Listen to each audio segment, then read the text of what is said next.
Pressure ulcer is a localized injury to the skin and other underlying tissue, usually over the bony prominence as a result of prolonged unrelieved pressure. If there is an unrelieved prolonged pressure there is a chance of lack of blood supply into the tissues. There is a chance that leads to develop a pressure ulcer. So we can discuss about the other names. There are few other names also. So in pressure ulcer, the name itself, the pressure is the cause of pressure ulcer. Pressure. The another name is bed sore. We all know that two names, but the decubitus ulcer also we know, but the new name came is PSM wound. So we can see the patient is lying on the bed. There is a gap between the bed and the body. So our environment is a contributing factor. So our environment producing heat that leads to sweating. So if there is a sweating there, that moisture present. So pressure is one of the cause. Shear or friction is the another cause. And micro environment is the third cause. So we call it as PSM wound. And HAPU, hospital acquired pressure ulcer. So this is when the patient come to the hospital, there is no pressure ulcer. But when they come after that, the patients might develop pressure ulcer within the hospital. That is HAPU, hospital acquired pressure ulcer, because of poor nursing care. So these are the other names of pressure ulcer. So then we can see the pathophysiology, how the bed sore develop. So you can imagine a patient lying on a bed, because of their body weight, the tissues compress together. So you can imagine that if the tissues are not getting adequate nutrition and oxygen through the blood vessels, what happened?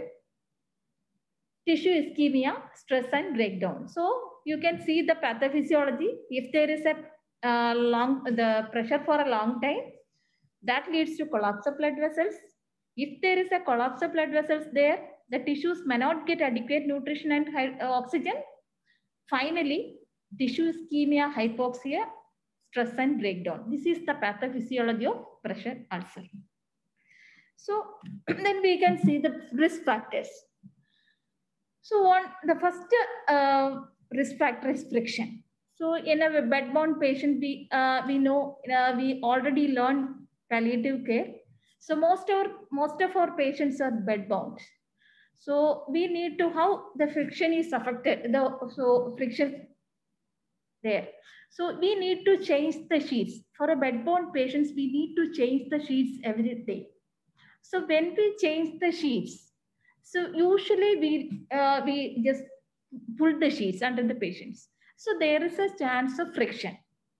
Okay. Otherwise, when we change the patient, lift the patient from the bed to wheelchair or wheelchair to trolley, there is a chance of friction and shear. In an obese patient, you can imagine there is a chance of slipping downwards. So when we try to reback to their position, what happened? We usually one or two or three members move together and we usually drag the patient back. Our aim is to back to their or the previous position, but there is a chance of tissue breakdown. So if there is a breakdown there, we don't know if there is any breakdown happen or not. If you apply more pressure on that area, if you continue the same pressure, same position for a long time, there is a chance of pressure sore development for that area. And impaired sensory perception. So we know paraplegic patients, they are not able to sense the lower part of the body. They are the another risk groups. And impaired physical mobility. So they are not they need actually they are not able to move independently. They need help to help to move side to side, or if they want to move, they need a help. Altered level of consciousness, fecal and urinary incontinence. So here, if there is a you can imagine if the paraplegic patients, they are not able to, if the incontinence of urine and stools are there. So here again, the third cause is moisture. So I already said there are three major causes of pressure ulcer. One is pressure, the second one is friction, the third one is moisture. Again, here is moisture is another risk factor. Malnutrition, so lack of protein intake in their diet, another cause. And dehydration. If there is a dehydration there, what happened is, so tissues are not getting, if the blood volume actually reduce, so that time the tissues may not get adequate blood supply, there is a chance of development of pressure ulcer. And excessive body heat, again moisture, advanced stage. These are the risk factors of pressure ulcer. So the common sites. So based on the patient's position, the pressure sore can develop. So irrespective of any that supine position or side lying position or Fowler's position or wheelchair, the patients who are in bed wheelchair. So based depends upon the patient position, the patients will develop if pressure ulcer. So let me discuss the common pressure points. So in a supine position, usually we choose the supine position for normal patients. But in supine position, we can see the image: occiput, shoulder, elbow, buttock, heel, toes. These are the main pressure areas. Why I am telling this area is, so we need to how to prevent it. We need to prevent the pressure ulcer. We need to change the position. We need to prevent the continuous pressure. So from that supine position, we need to change it as a side lying position, right lateral or left lateral position. You can imagine, you can see, even if the patient is right lateral or left lateral position, also ear, shoulder, elbow, hip, knee, heel, also the pressure areas. So when we turn the patient, we need to give a special attention for those areas. If there is any color change there, so we what we do is we can prevent further pressure on that area. That is the management. So that is why we need to know what are the pressure points. And we prefer the patient who are in breathlessness. We prefer the Fowler's position, semi-Fowler's or Fowler's position for that patient. So even if the patient in Fowler's position also, you can see head, shoulder, sacrum, buttock, ischial tuberosity, and heel. So here we know this is the good position for the breathlessness patients, but at least 10 degree you have to 10. Otherwise, these patients will develop pressure ulcer. So prone position. Prone position is, so usually the patient who are in big sacral pressure ulcer, we prefer this position for something. But even if the patient is prone position also, head, elbow, chest, reproductive organ, knees, toes will be affected. So when we turn this position, when we change the position, we give special attention for that areas. Then we can see the stages of wound. There are 5 stages of wound. The first one is non-blanchable erythema. So non-blanchable erythema is, you can see there is a red color skin. So when we change the patient from supine position to side lateral position, you can see this type of that. So how we identify how we identify first stage of pressure ulcer? If you press your finger tip on that area, that redness, red color will be there. That is non-blanchable erythema. Okay, that is stage 1. In a dark skin people, the red color is not found. So there is warmth and tenderness is the sign of signs of pressure ulcer. So this is stage 1. So here, the management is you can prevent further pressure on that area. So if you see this, the stage 1 pressure ulcer, you can teach the caregivers and caregivers about to prevent further pressure on that area. If you put the patient in the same position, the patients will develop pressure ulcer. On to the second stage, second stage is the dermis layer will break down. So open ulcer. So here we can see there is no pus formation, no need of antibiotic for this type of wound. So you can clean with normal saline with this second stage of wound. Okay. The third stage is full thickness ulcer. Here full thickness ulcer is all tissues will be affected. Okay. So sometimes tunneling will be there. What is tunneling? Tunneling is a narrow opening or passageway that can extend in any direction through soft tissue. So if there is, when you do the assessment, you can give it you can do the proper assessment. If there is any tunneling there, you can give a special attention on that area. Otherwise, the wound will not be healed properly. Okay. The stage 4 is exposed muscle, bone and tendon.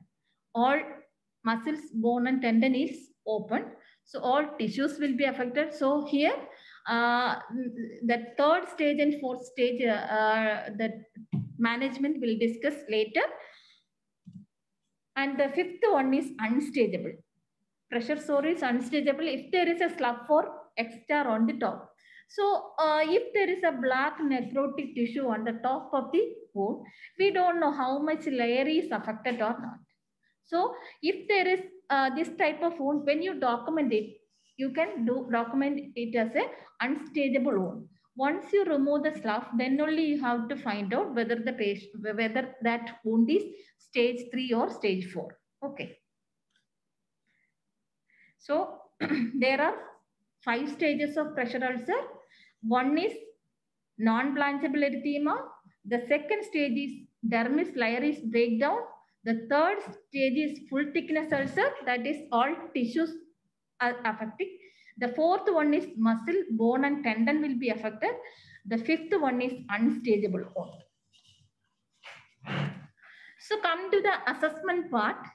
So here, for a bedbound patient or a wheelchair patient, the patients who are in bedbound, even if the patient is wheelchair also, we need to check the pressure areas each time. So when we visit the patients, we need to check the pressure points. So what are the things we need to assess? Assess the pressure points. The first thing, assess pain associated wound. If there is a wound there, we need to check the pain. If there is whether the patient is pain free or not.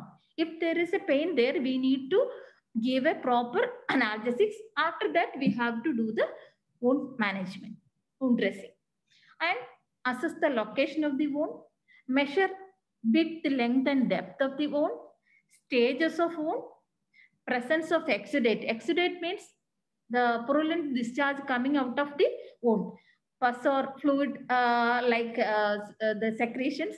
That if you notice like that, you have to document it, assess for tunneling. So all points you have to document it properly. So if you usually we after the dressing, nurses will document like this: cleaning and dressings with Metrogyl or with tea-bagged ointment like this. So we don't know how the wound is, that any slough is there. What is the stages of wound? Is there any exudate present or not? Is there any tunneling present or not? So based on if you do the proper assessment, you have to document it well. Then you have to the two things. The next the next day or next week, if you see the same patients, you have to just check whether the wound is if that healing is improved or not. So that is very, very important. Palliative care documentation is very, very important. So come to the management part. Based on your assessment, you have to the patient prognosis. So when we assess the patient, we if the patient is conscious and or in no problem, so prognosis is good, we can think for the curative management. But if the prognosis is too poor, what will we do? We can do the cleaning and dressing, and you can give some pain medication for the pain free. So these are the two things.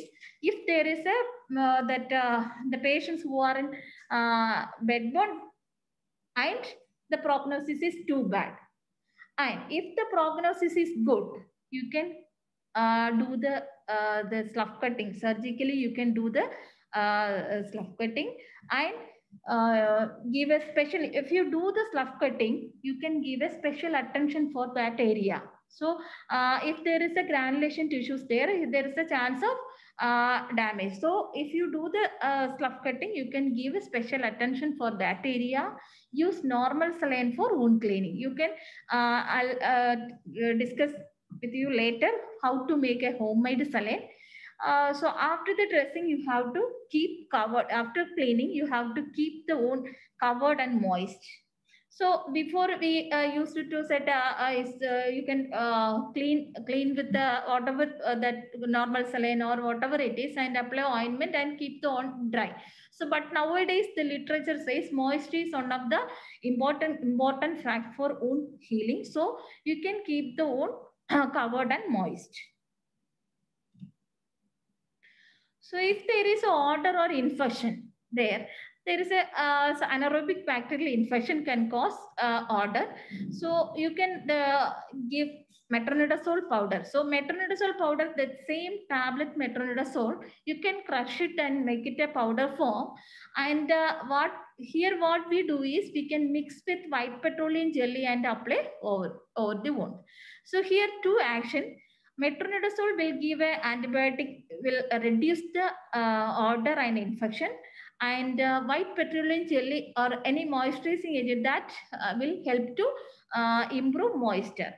So you can also, if you want, you can also do like this. And charcoal. So for a foul smell, charcoal is one of the good agent for absorb bad smell. So you can keep one or two pieces of charcoal. Nowadays, charcoal dressing is also available, but the thing is too expensive. So what we do here is we can take charcoal pieces are locally available. So you can take one or two pieces of charcoal and keep corner of the room or under the bed. That will absorb bad smell. So avoid hypochlorite solution like povidone iodine solution and hydrogen peroxide. That will destroy the granulation tissues. That is why we don't use povidone iodine solution and hydrogen peroxide.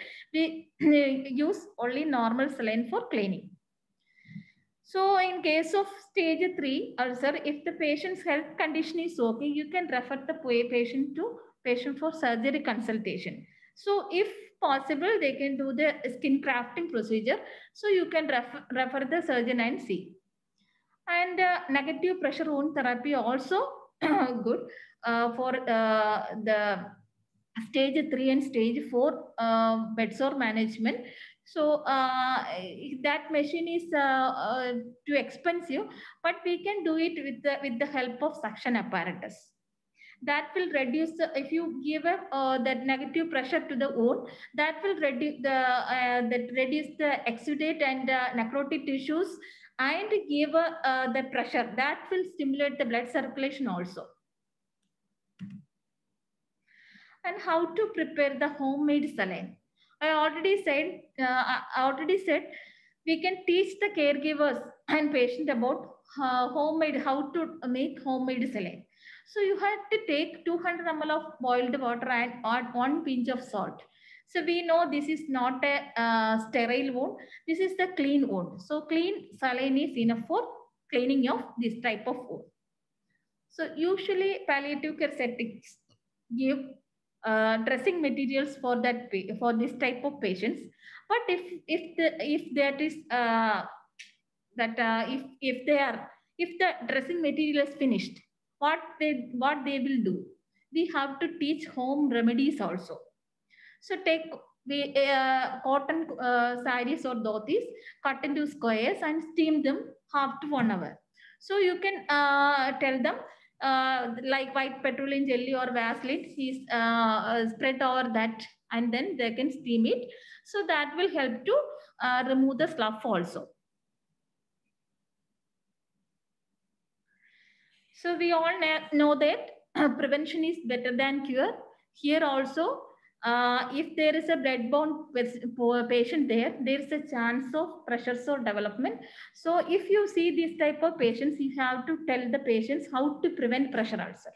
So keep in mind the pathophysiology of pressure ulcer and teach them how to develop pressure ulcer. So when you see this type of the family and caregivers and teach them, you have to change the patient every 2 to 3 hours. Actually, they don't give that very much important for that points. Here, when you give a proper explanation, they will change the position. So here, change the position every 2 to 3 hourly is the main point for prevention of pressure ulcer. The second thing is, when you change the position, you have to apply liquid paraffin or white petroleum jelly. If there is no moisturizing cream is available, you can take a coconut oil and you can massage it.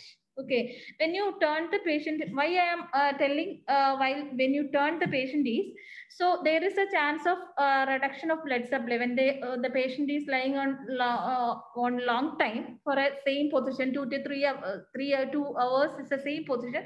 There is a chance of lack of blood supply under the skin. So when you turn the position, you can give some massage that will help to improve the circulation and provide pressure redistribution surface like water bed or air bed. So you can see the images of water bed and air bed here. So air bed need the electricity, and the water bed does not need any electricity. Here, what is the difference between the water bed and air bed? So in an air bed, there is 2 rows. So one row, so the alternate rows are inflating and deflating. Once that alternate rows inflated, that time inflated one is deflating. The automatically pressure changing will be there. Here in water bed, that the patient's body weight is distributed all over the bed. So here, what we need to know is, this is the pressure relieving techniques. There is no 100% pressure sore preventive techniques. So somehow that pressure pressure reducing will be there. So even if the patient is in water bed or air bed, we have to change the position. So when we give water bed or air bed to the patient and caregivers, we need to give a proper explanation on that.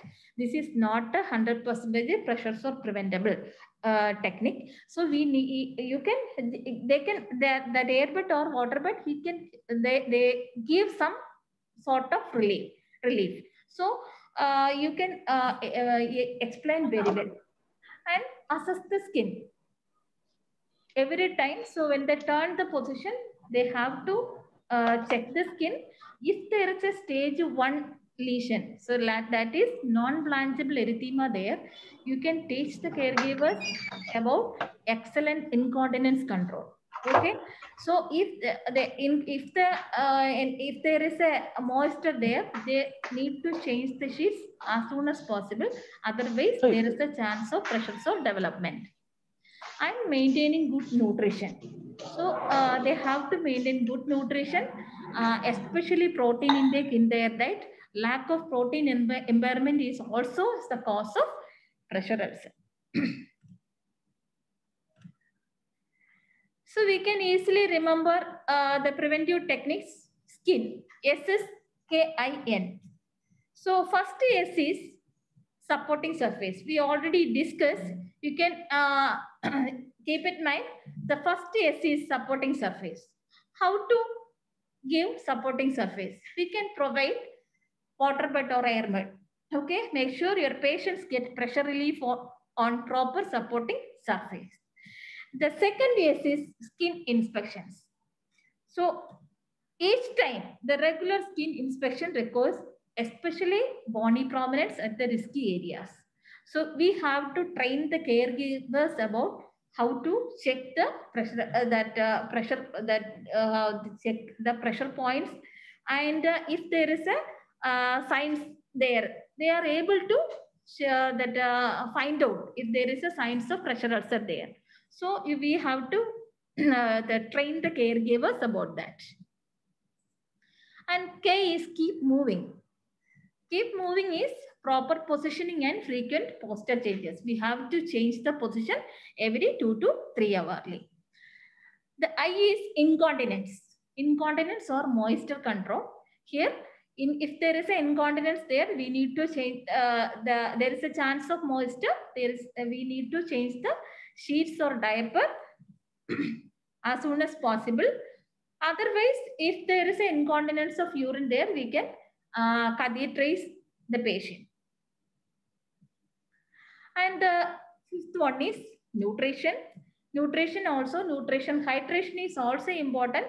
You have to educate the patient. They have to take a good diet and fluid intake. If there is a fluid fluid intake less, there is a chance of development of pressure ulcer. So we have to educate those points. And how to engage the patient and family. Without caregivers, we can't do anything. So we need a caregivers for the care of that patient. So how to involve the patient? So when we see this type of patient, we need to develop a contract of care. So even if the patient, even one patient in our family, all family that function will be changed. So will be affecting.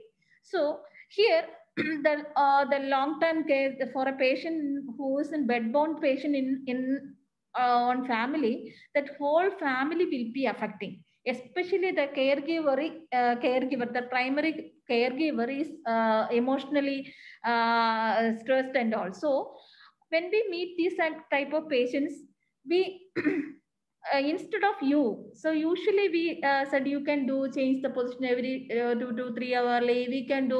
You can do adequate moisturize, apply adequate moisturizing. You can do change the sheets. You can do what usually why we use you words. See, instead of you, we can use we. So what we can do together to prevent pressure ulcer. That time they feel more comfortable. Someone's with them. That feel maybe there. So we can keep it in mind. Without a caregiver, we can't do anything. So the good caregiver is caregiver is essential for the effective management of the patient. Especially bed-bound patient, we can give patient information leaflets also. So you should not blame them. Sometimes if you teach properly, you can do something. Then the next week, they sometimes they don't do anything. Even if it is happened, you don't blame them. You should listen their emotions, and if there is any problem there, you can try to solve the problems. And you can provide some information leaflets also. like this. Here we prepare in local language Malayalam. So when we meet this type of that bedbound patient in their home, we usually give one leaflet to the patient. They will keep their bedside. If they have any doubts, they will look and do the needful for the patient. And if what we do is, you can do instead of said, you can do is by, if possible, you can demonstrate to the patient how to change the sheets and all. So you can if the bedbound patient there, mainly you can teach the caregivers. So caregivers role is very, very important here. So we have to teach the caregivers and patient about the importance of changing of position and prevention of pressure ulcer. That's in pressure ulcer. Then move on to the fungating ulcer. So I would like to hear from the participants what are the difference between the fungating ulcer and the pressure ulcer.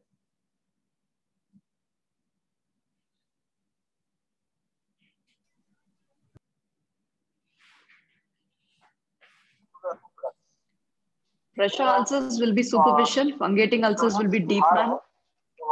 Okay. Very good. Any other points?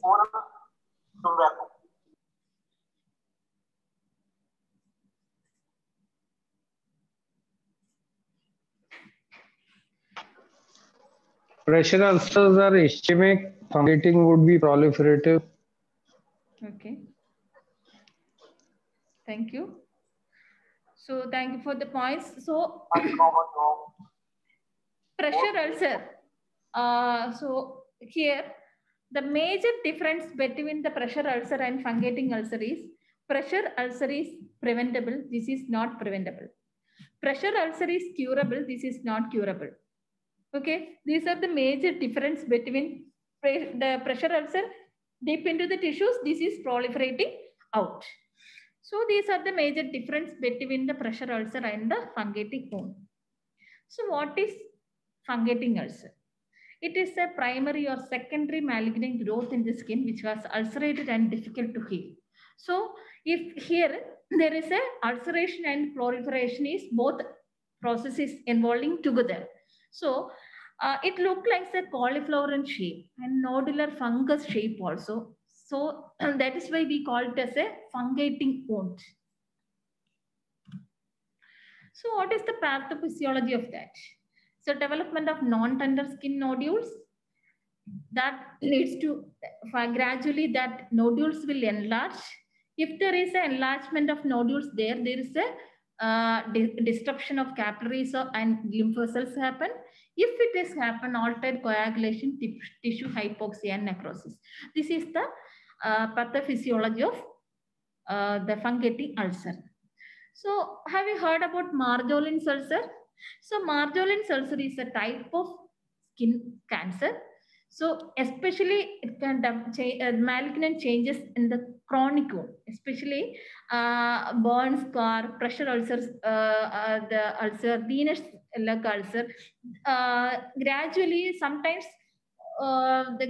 there is a change into the chronic type of wound there. So let's see what is the pathophysiology of Marjolin's ulcer. So appearance of mass in the wound. Previously no mass in their wound. So maybe this week there is no mass in the wound, but next week when you go and see this wound, there is a development of mass. And previously pain is not present, but that time the patient complaining of pain. There is a change in character, volume and appearance of drainage also. If these symptoms there, signs and symptoms there, you can send the patients to the oncologist and take a biopsy and find out whether the patient's having Marjolin's ulcer or not. So we know palliative care is active total care. So here there is no hope for the patient. There is no healing possibility here. These patients day by day the wound size will be increasing. because of the proliferation of tissues, these patients will affect physically, suffer physically, psychologically, socially, and spiritually. So what are the things comes under in physical? So physical pain. So because of the exposure of dermis, that can cause the patients will experience neuropathic pain, and that proliferation, the tissues proliferating fast, and that will compress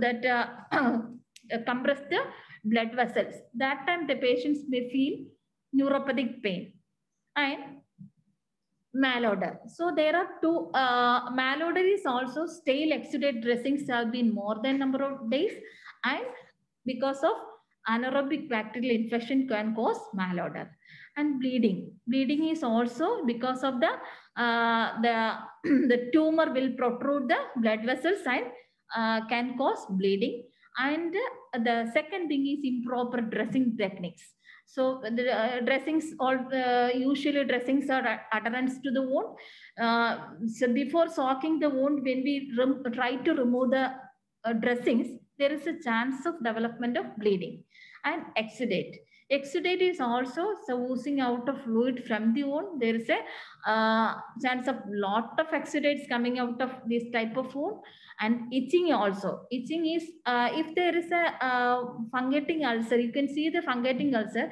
There is a that normal area, the sides of the fungating ulcer will begin to develop a small nodules like that. That time the patient develop itching, the patient experience itching. And the other thing is that exudates will leak out through the normal skin area. That time also the patients will experience complaining of itching. Sometimes infestation with maggots will be there. Communication difficulties. In case of head and neck cancers, the patients are unable to convey the problems properly because of their they are not able to opening their mouth. So what we do is we can do how we assess this type of patient is we can give a sheet of paper and tell them to write their problems. Then we can identify what are the problems they actually suffer. And psychological problems, altered body image. So this is one of the major thing. You can imagine so one big pimple in your face. If you get a chance to see see the mirror, how many times you go and see the mirror? So whether it is increasing or decreasing, whether it is any color change or any those things we eagerly watch for.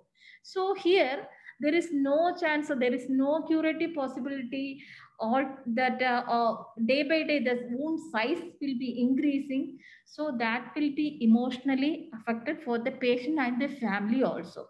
And sexuality, because of their misconception of the disease, maybe spreading that type of things keep inside the mind. So they don't do any sexual intercourse after this after this type of illness. It's denial. Sometimes the patient the patient should know the diagnosis, but the patients when they go and meet the professionals like nurses or doctors, they usually said, okay, no problem, that wound size is decreasing. So but we know the wound size is increasing. When we assess it, we know that exudate is increasing, malodor is all those things we know. But the patients, sometimes the patients deny the actual things. But gradually they will accept it. And sometimes fear also. Gradually depression and anxiety. So once they that usually the hope will be there, the wound will heal and all. So if the wound is not healing properly, the size is increasing, they actually anxiety will be there. Gradually the patients will go to depression also. Shame, guilty feeling, these all things psychologically will be there.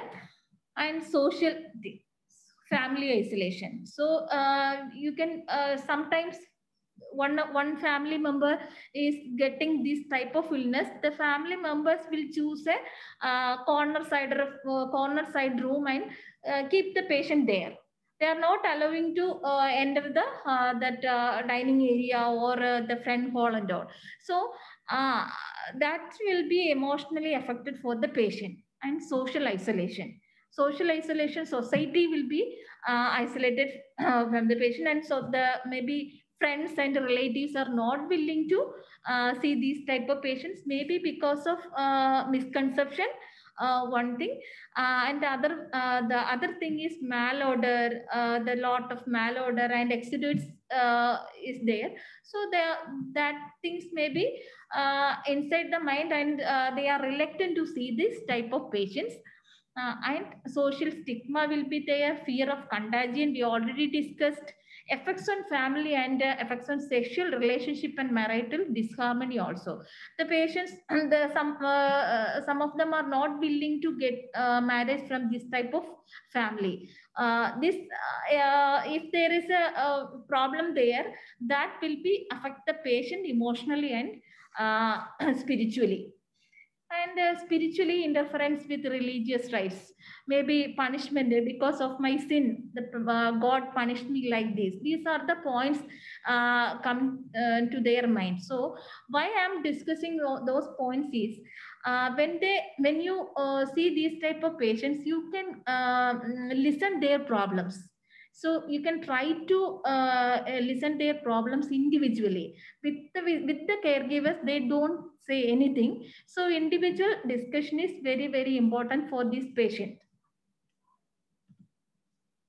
So come to the assessment part, wound location. So you can, why we are assessing the wound location here is, mobility, is there any mobility impaired, easily covered with the public view. So you can see, in my experience, the patients who are in head and neck cancers, especially CA buccal mucosa, there, when they come to visit us, they'll come with a large size of towel. So after the dressing, what they'll do is they will tie around their head. So if we ask why you are tie around the neck is, if the wound is open, if the dressing is visible, the people asking and asking what happened.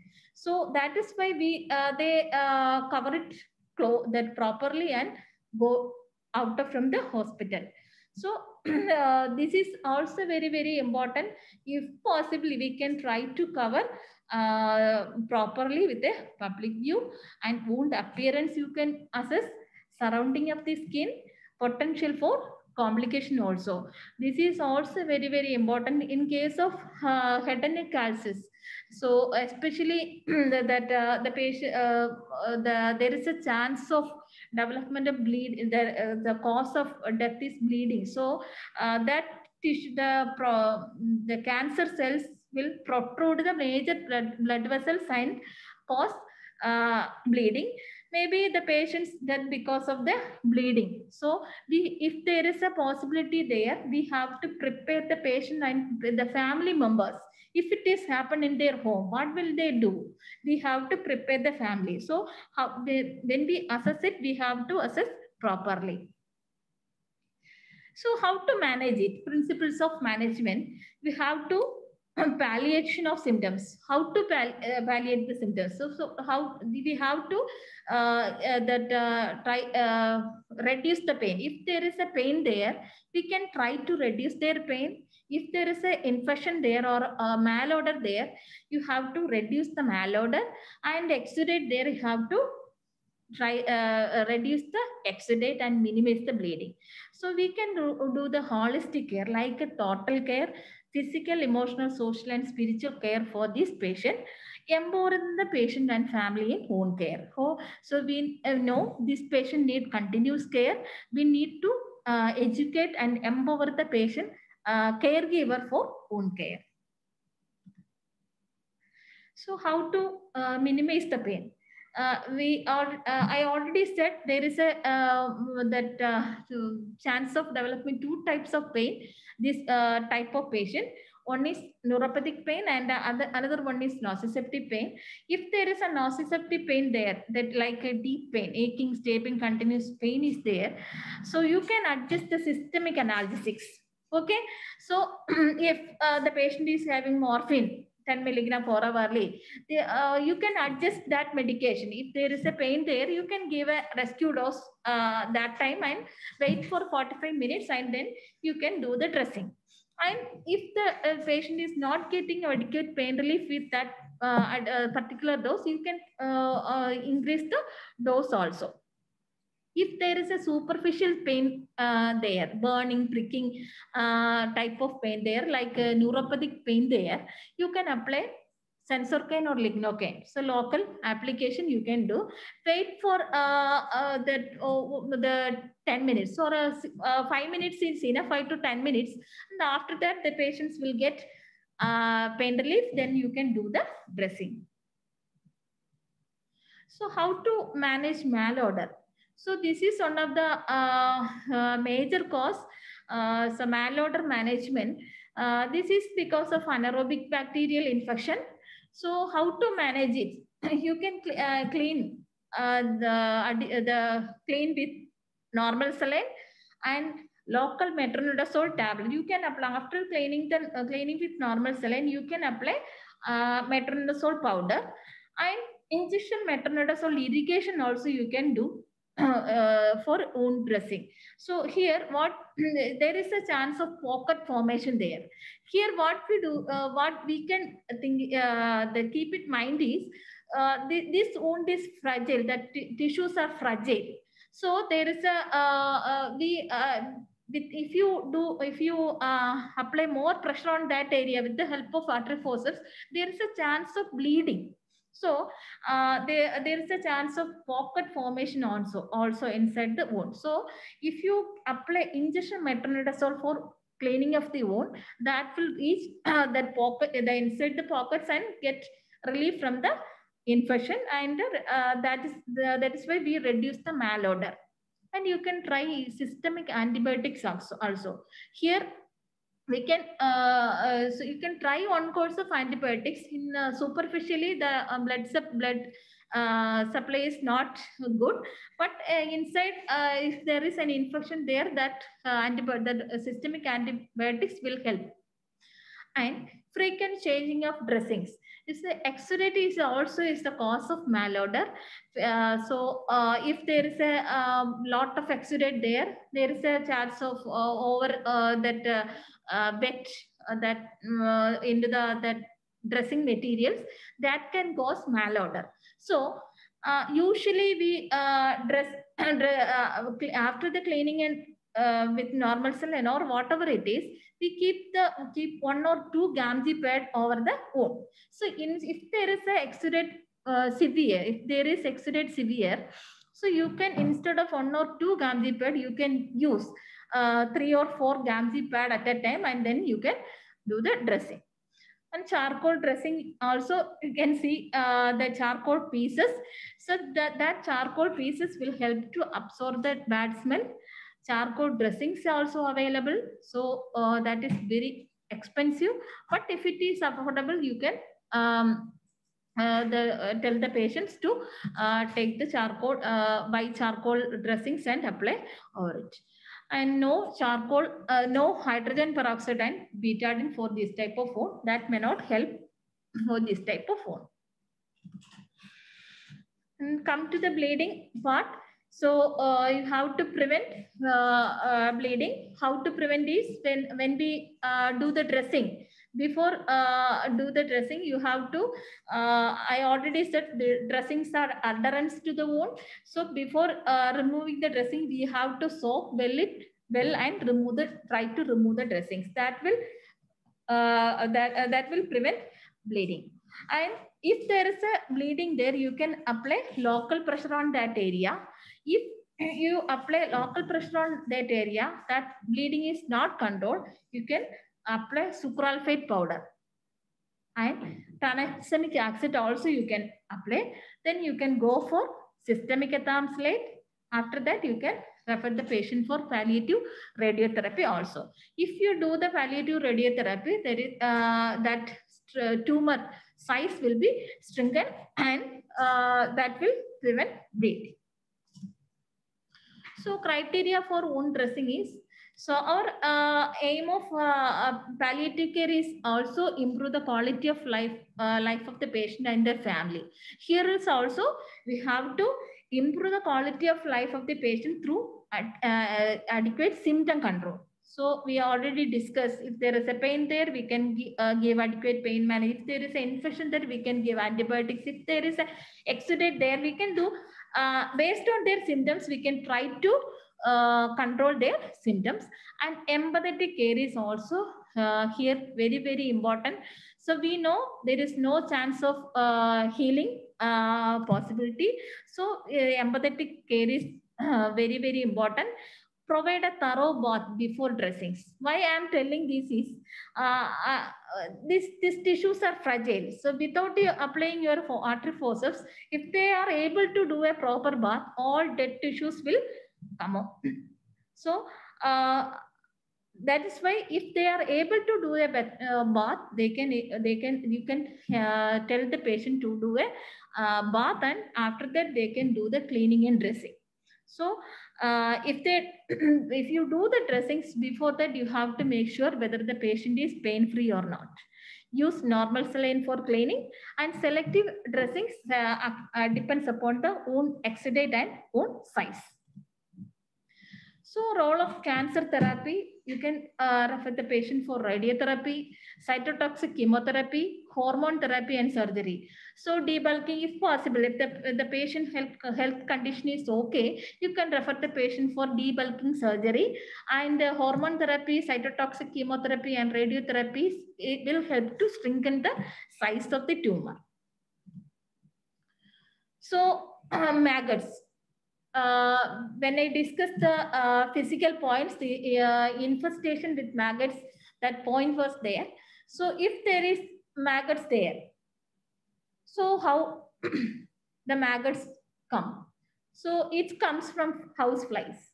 So we have to prevent. So adequate explanation, proper explanation to the patient and caregiver is very, very important for the prevention of maggots. If there is a maggots there, so how to remove it? You can take a turpentine, soak the turpentine, the gauze piece with the turpentine, and keep close to the wound.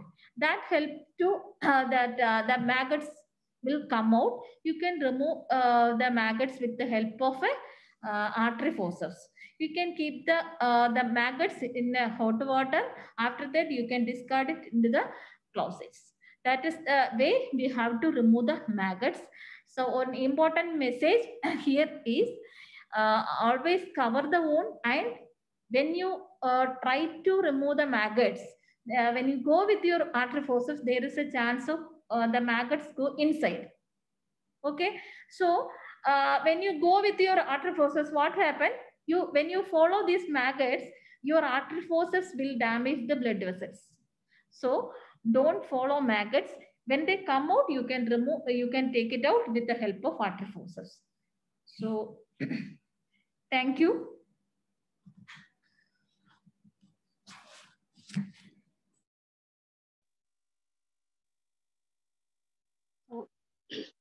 Thank you, Shiba. That was an elaborate and very informative class. So Shiba has taken us through the different types of ulcers, the pressure ulcer, and many of us might have thought that the usage of airbuds or water buds would prevent pressure ulcer, and there might be no need for any supportive measures if a patient is on airbud or water bed.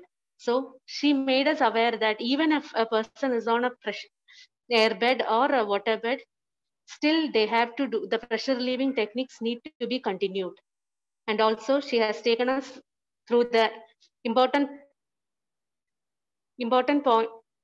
points regarding the management of fungating ulcer and how we should take care of the total pain.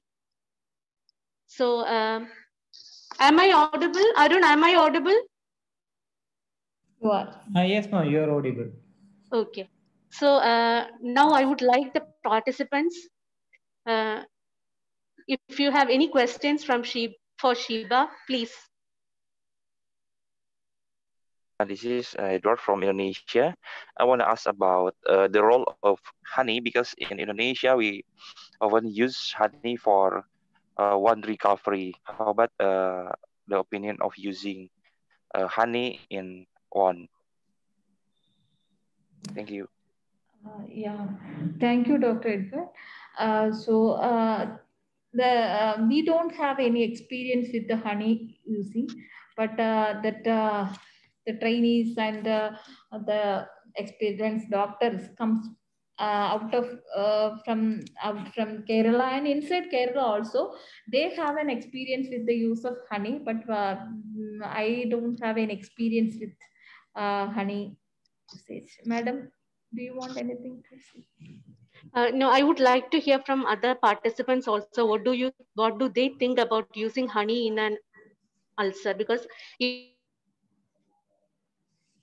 even I don't have much experience in that, but would like to hear from others. Is there anybody who's experienced in using honey? Yeah, ma'am. I'm Dr. Surojit In Giri. ulcers? Hello. Hello, sir. Yeah, hello, I'm doctor. Dr. Surojit Giri from Assam.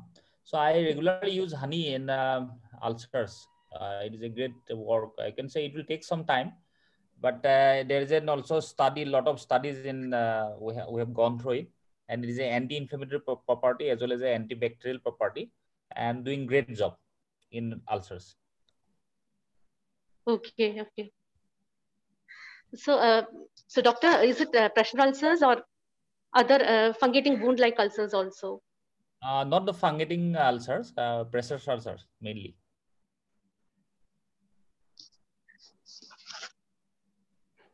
Okay. Thank you, Dr. Surjit. Thank you.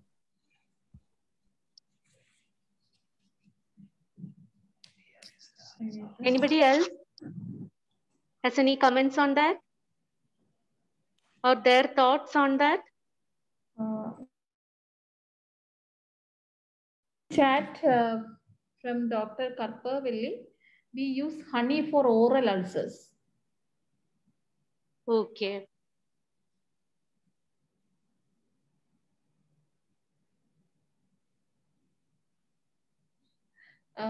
One more chat. Is there any role of junction violet in stage 1 or 2 pressure ulcers? The stage 1 is non-blanchable erythema, only redness will be there. That in that some warmth and there is no damage of skin there. So better you can prevent further pressure on that area. There is no need of any ointment or any solution on that area. Better you can prevent further pressure on that area. That is the management is enough for the stage 1. The stage 2 is also damage of dermis, but there is no infection. Only redness will be there. So there is also, we can clean it with the normal saline. Clean with normal saline, that is enough for wound healing. But I don't know, what about others? Is there any experience of using junction violet?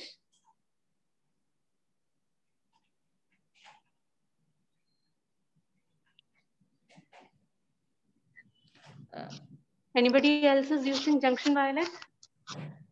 Would like to hear from others. Pardon. In Indonesia, we not use again that preparation because it can irritate the normal area in near the wound area. Thank you. Yeah. Okay. Thank you. Yeah. Thank you, doctor. Yeah, that exactly that is our thought also. So usually we prefer normal saline than any other medications. We prefer normal saline, especially for pressure ulcers.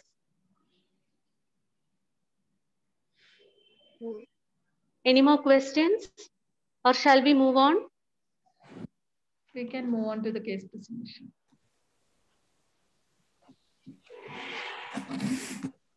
Dr. Diva? Yes. Diva, shall we start the case presentation? Yes, sure. Okay, ma'am. I am sharing your presentation from here. Okay.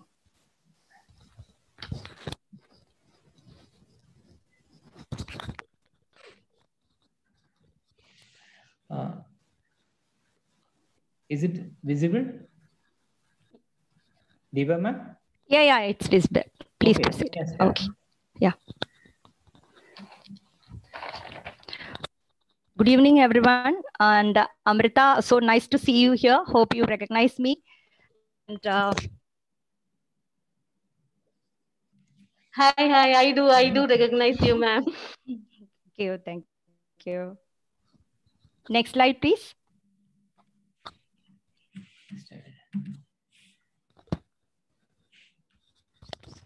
So today, the case report is based on a 21-year female whose the diagnosis was oral myiasis. Next slide. A 21-year-old female patient was brought to the Department of Oral Medicine and Radiology by her parents with the chief complaint of discomfort in relation to upper front teeth and an unpleasant odor since 5 days. Next slide. So her medical history revealed that she was a diagnosed case of Down syndrome, and consequently, she was unable to do her daily routine and required the help of her parents for daily activities. Parents noticed that she was restless and crying, pointing fingers to her mouth, and there was a decrease in eating habits also. There was difficulty in eating food, drinking water, tea, etc. And the parents also noticed that there was generalized mobility of the upper and lower teeth since 6 months, and the increased mobility of the upper front teeth was noticed since 2 months back. The patient had habit of mouth breathing too. Next slide.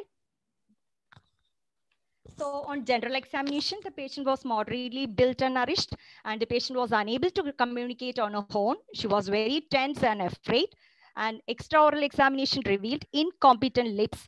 There was continuous drooling of saliva from the mouth, persistent mouth opening, and halitosis. Intraoral examination was done, which revealed a laceration in the region of maxillary anterior labial sulcus, that is the region in between the lips and the roots of upper front tooth. The anterior labial sulcus, the laceration measured about 3 to 1 centimeter. There was detachment of the mucosa and exposure of the underlying bone.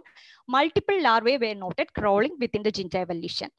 The surrounding mucosa was inflamed and was tender to palpation. The gingiva was red in color, soft, edematous in consistency, and also tender on palpation. There was generalized mobility of upper and lower teeth, generalized bleeding on probing from all the teeth. She was having a poor periodontal status, that is, her gum, the conditions of her gums were very poor. Fissuring of the tongue was also noted. So based on the clinical diagnosis and the presence of live maggots, a provisional diagnosis of oral myiasis was made. Next slide, please. So a cotton swab impregnated with turpentine oil was placed near the laceration for 10 minutes. And this was done on the second day. Dozens of larvae rushed out from the deep laceration, which were removed manually by tweezers. The larvae were mechanically removed once daily for the next 3 consecutive days with curettage, which was further followed by saline irrigation till no further larvae could be found. So a total of 33 live larvae were removed from the intraoral wound. And the subsequent healing was uneventful. The patient's parents were advised to maintain proper oral hygiene and advised to rinse her mouth daily with 0.2% chlorhexidine gluconate for 15 days under supervision. On recall visit, scaling, that is oral prophylaxis, cleaning of the teeth and gum treatment procedures were done, and oral hygiene instructions were demonstrated to the parents. Next slide.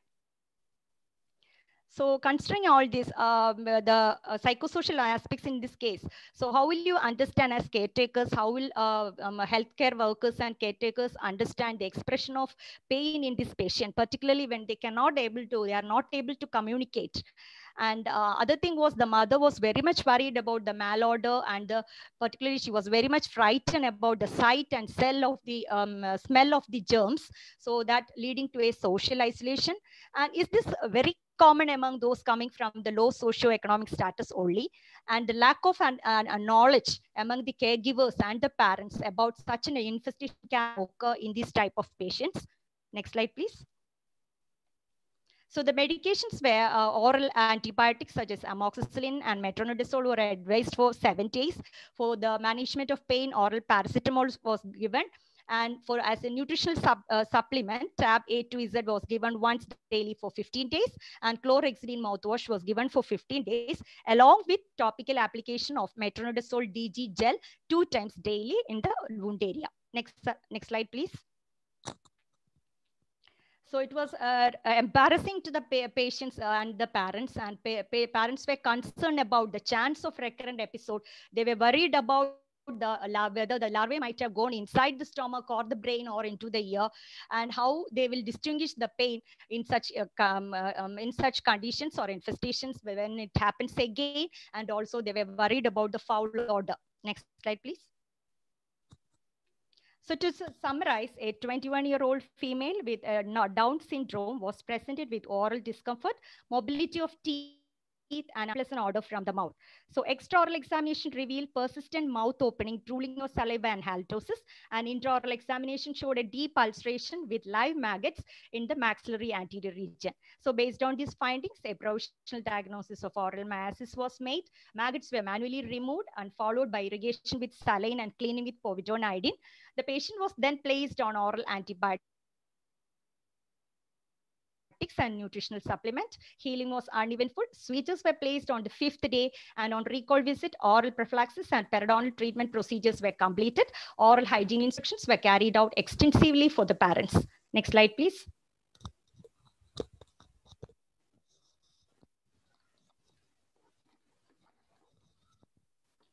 So these are the discussion points, how patient self-care can be promoted in this type of patients. And is there any message or any information that we can do or will give to those coming from low socioeconomic status and those particularly medical comorbidities, that is they may be having neurological problems, they may be having so this type of oral myiasis is very common among those with neurological deficits, epileptic patients, cerebral palsy patient, etc. So how can we manage such patients? So the lack of adequate medical care among the caregivers of these such patients with mental and physical disabilities who lack the dexterity for maintaining their personal or oral hygiene. So how can this be done? And the parents or the caregivers too busy concentrating on other this. In this case also, the presence of larvae was, the maggots or the fly was missed by the parents because they didn't know that such an event was going on inside a daughter's mouth. And how can we give or educate the caregivers? Next slide. So this is another case. It's not the case I presented. This is the case that I have seen during my post-graduation period. Just for sharing with you all, I have just included the intraoral photograph showing the presence of live maggots. And this is the photograph showing live maggots, which was collected later following turpentine application. Next slide, please. Thank you all.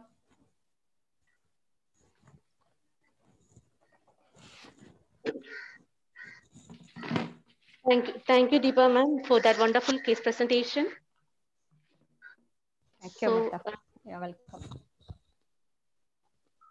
Arun, can we? Okay, thank you. So back to the discussion points. So I would like to hear from the participants. So what was the first question, ma'am, that you wanted to discuss today? That how can we promote patient self-care in this category of patients? So would like I think there is one question in the chat. Hear from the participants, what do they feel? How can we improve that?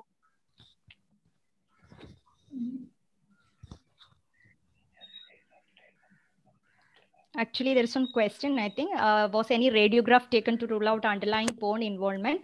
It was not taken at this this first 15 days. It was taken later during the periodontal surgical procedures. Actually, it's a Down syndrome patient. She was very uncooperative, and we were finding it very difficult to take. Even the treatment inside the dental chair was very difficult. So even advising in a panoramic radiograph or a CT or any oral investigation procedures was very difficult for such a patient. So somehow they tried to take a radiograph during the periodontal procedure. Okay. Okay, ma'am. So how can we promote the patient self-care? How can we improve the awareness in such patients? Any thoughts?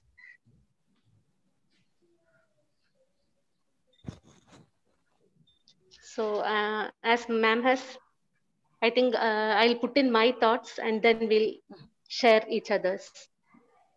So it is really important that to make the or educate and make the patient as well as the family aware of the importance of self-care. So we know that in this patient it would be really difficult because of her comorbidities or her condition. It would be really difficult to make the patient aware or educate. So here the caregivers would be the prime person whom we should be educating or making aware of how to take care. So to start with would be, I think oral care would be the most important. Oral care of the oral cavity would be the most important thing that we should prime this caregivers. So how to take care of the oral cavity? The oral cavity is always a neglected area because very few people are aware about the importance of taking care of the oral cavities. So first and foremost, educate the caregivers how to brush the teeth and how to take care of the tongue with a soft toothbrush, the importance of rinsing the oral cavity. Even after every food intake, the oral cavity should be washed, cleaned with mouthwashes. So we have different, so as you have already mentioned, the patient is coming from a low socioeconomic status. So the importance of using mouthwashes of low cost, like I think Shiba during her presentation has already mentioned about normal saline. So we can, the best mouthwash that we can use is water itself, and also we can use normal saline mouthwashes. We can make it at home itself.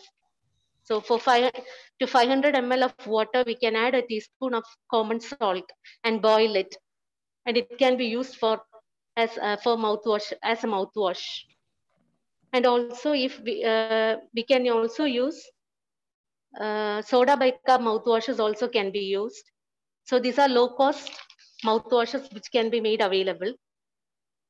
And it might be difficult because the patient or the patients with such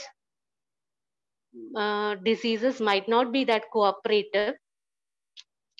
But we will have to make the caregivers aware the importance of taking care of the oral cavity, brushing the tooth, and rinsing the oral cavity. So that is my view. If anybody wants to add something, please.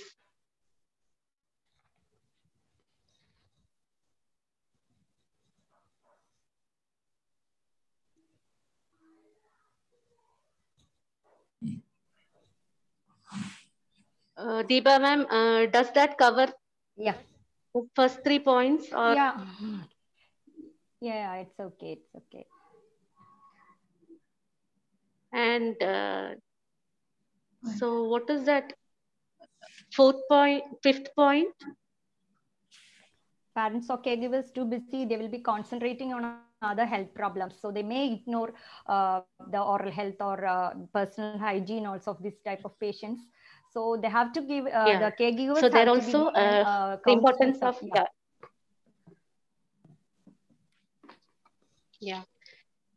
the importance of making aware of the like the caregiver education is what is being stressed there also.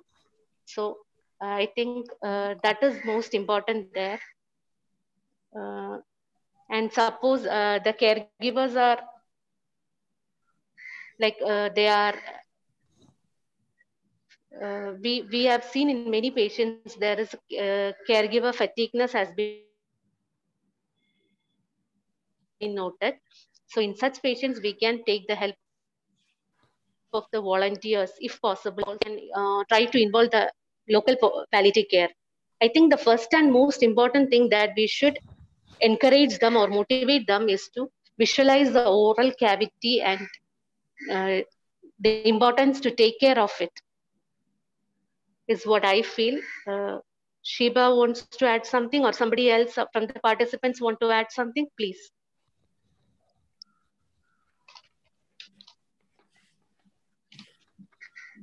Madam, here what I want to share the point is the maggots. This patient always opened the mouth. The caregivers doesn't know the maggots comes from flies. So proper education is important for this type of, especially the oral cancers also. So oral cancers and any ulcer, the infected wounds attracted with the flies. If the one that fly touch the infected wound or any wound, it definitely lay the eggs within 8 to 12 hours enough to hatch the eggs. So that is why we need to educate the caregivers, the important caregivers and patient about the importance of covering of the wound. If possible, if that covering is not possible, they can use mosquito nets for preventing the flies. So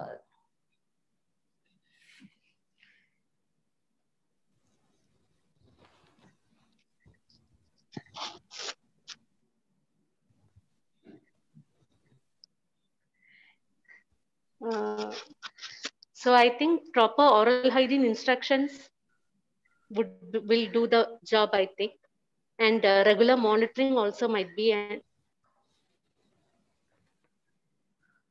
important factor to continue the oral care.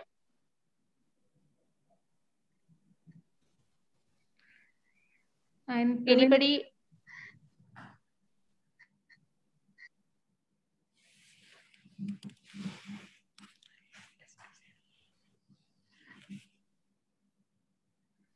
Sorry, Shiba, I didn't hear you. No, ma'am. This is the malodor is one of the major cause for this type of patient. Here also the malodor is one of the big issue here. So we can try tab metronidazole. You should tab metronidazole. We already, I think she is on metronidazole, right? Yeah, she is on metronidazole oral tabs. But yeah, but another, I think what Shiba was pointing is that regarding, we use injection metronidazole for as mouthwashes. Okay. If there is, if malodor is too much, then we can use injection metronidazole. So that solution, we usually use it as mouthwashes.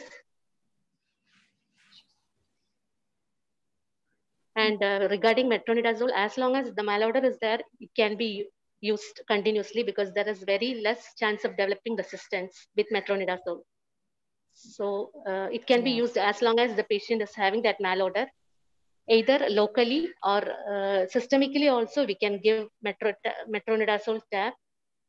Initially, we started with 400 milligram thrice daily.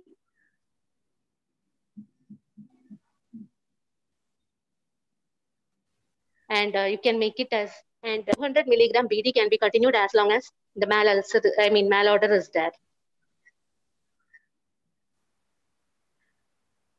There are many chats, ma'am, that oral cavity care on daily basis, make fixed schedule for care of the oral cavity. Yes, lukewarm salt water are an excellent substitute for mouthwash. Metronidazole powder also is a topical, can it be used? Besides oral care, do by caregiver or parents? How regularly the patient needs to control to make sure there were no more new ulcer? One question, beside oral care, do by the caregiver or parents, how regularly the patient need to control to make sure there were no more new ulcer? So I think inside the mouth, in case of Down, that this patient is diagnosis is Down syndrome. So we can check the oral cavity with the help of torchlight. That is the only possibility to check the ulcer. That's why I understand. If there is any new ulcer there, you have to open that, check the oral cavity regularly. And maybe a checkup of oral cavity on a regular basis, like once in 3 months. But I don't know whether that is possible for that patient who comes from a low socioeconomic status. But I think it can be done by the parents itself if they keep a regular follow-up and if they are properly educated, like the proper instructions being given to them.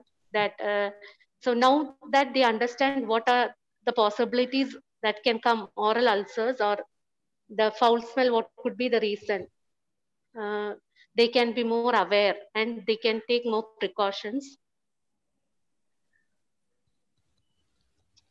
That is my thought.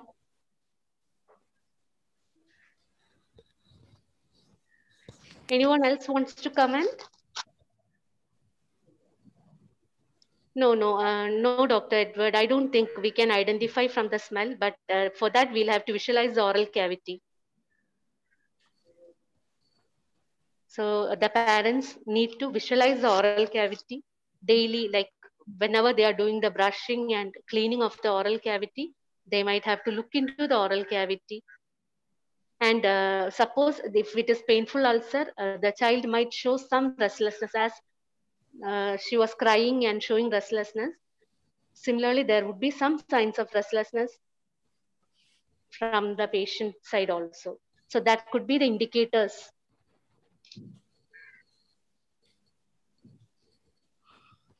Yeah. Thank you. Thank you for the question, Dr. Edward. Anybody wants any more questions? Deepa ma'am? Yeah. Are your questions cleared, or do we need to discuss something more? No, fine. Okay, thank you. That was a wonderful case presentation. Thank you. Thank you. Arun? Yes, ma'am. We can wind up the session. Shall we? Yes, ma'am. Okay, thank you, everyone. And now I'm sharing the feedback link. Please attend the feedback and do it now. It is a request. And thank you for everyone. Thank you, Shiva ma'am. Thank you, Amrita ma'am. And thank you, Deepa ma'am. Thank you. Welcome.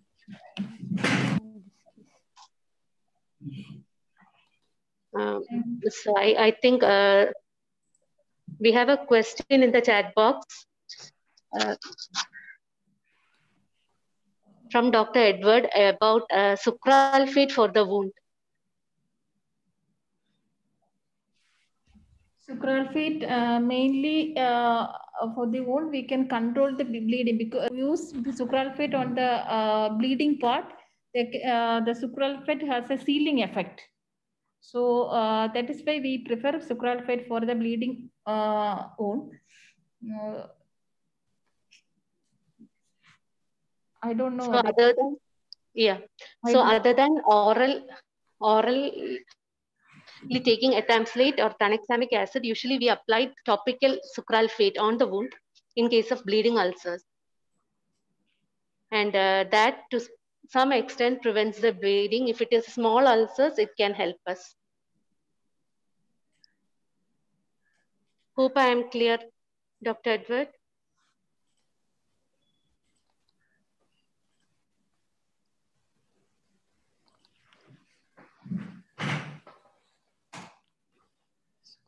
Just use for mucosa.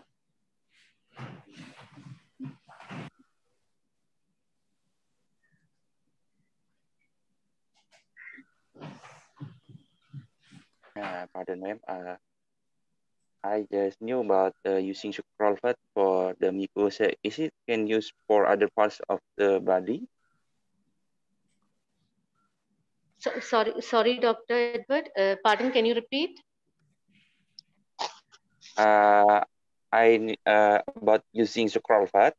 I just knew implement the sucralfate in mucosa in GI tract bleeding. Is there any parts of the body we can use sucralfate, like in the skin wound? Yeah, actually, yes. As in our settings, we do use in bleeding ulcers, in open wounds. In bleeding ulcers, we do use sucralfate, powdered sucralfate we apply on the wound. And if the wound is not that large, to some extent, I mean, the bleeding can be arrested with sucralfate. Oh, okay, thank you, ma'am. The powder of sucralfate. Okay. Yeah, the powder. Yes, yes. In Indonesia, I'm not familiar with the powder. It's just with suspension. Okay, thank you, ma'am. Okay, okay. Thank you, Dr. Edward. Here, so, sorry. Here also the tapped sucralfate is available. We can make it as a powder form and use it. No, not powder form is available. Only the tablet is available.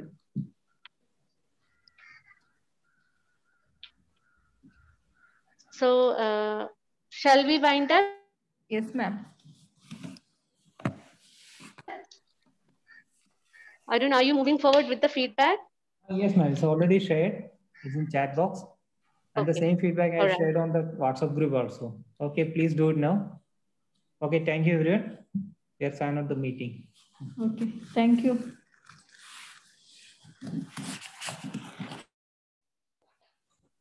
Thank you, thank you. Thank you, Shiba.